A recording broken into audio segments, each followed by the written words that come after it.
If you are a medical student trying to find the right specialty for you, there are 5 categories of questions that you must explore before you choose. And don't make the mistake that everybody else does. I'm going to tell you, my name is Jay Vintage. I own and operate my own direct primary care clinic. It is thriving. Whew, hockey stick. So can you.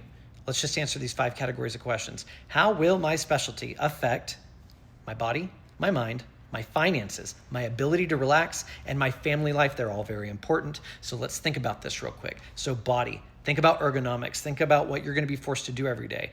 Are you going to be in a surgical specialty where you're hunched over somebody and it might be affecting your back, your neck, etc.? And when you do this, are you going to have career availability to do something other than what you trained for? So if you get into surgery and something happens, what are your options if things start falling apart? So that's body. Mind, that's the second thing. Are you constantly going to feel like you're on? Like, even when you're off, is that going to be really hard for you? How much monotony are you going to have to endure? Is that going to get old?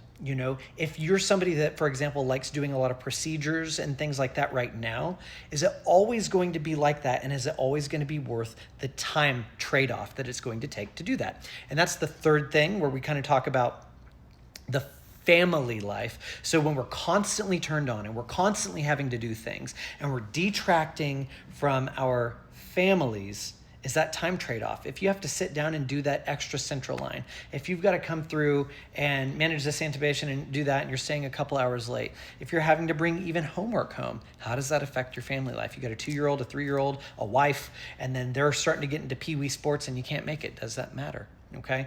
And then we talk about our ability to relax. So when you go to work and you leave work, are you able to unplug? Are you able to turn it off? That's going to be very important for you. It may not be important for you right now or while you're in residency, but long-term, what are you doing to ensure that you can protect yourself in your time off to actually be able to relax and make those telomeres stop from shortening?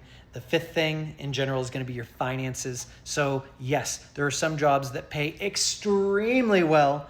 And of course, those jobs at times make you lack autonomy, make it to where you're constantly trading in time for money, et cetera, et cetera. And then there are other jobs that may not pay as well, but actually there are a lot of mental health benefits in the long while. I don't know if the version of you now is the same as it was 10 or 15 years ago when you decided, I'm going to become a doctor one day. But the chances are it's probably not. And when you decided to go into medical school, you took a gamble. Very much like that right now when you're choosing a specialty. You're kind of taking a gamble on who you're going to be and how you're going to be in 10 to 15 years.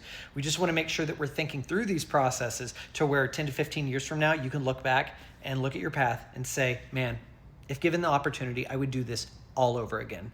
Leave a comment below if you have any agreements or disagreements.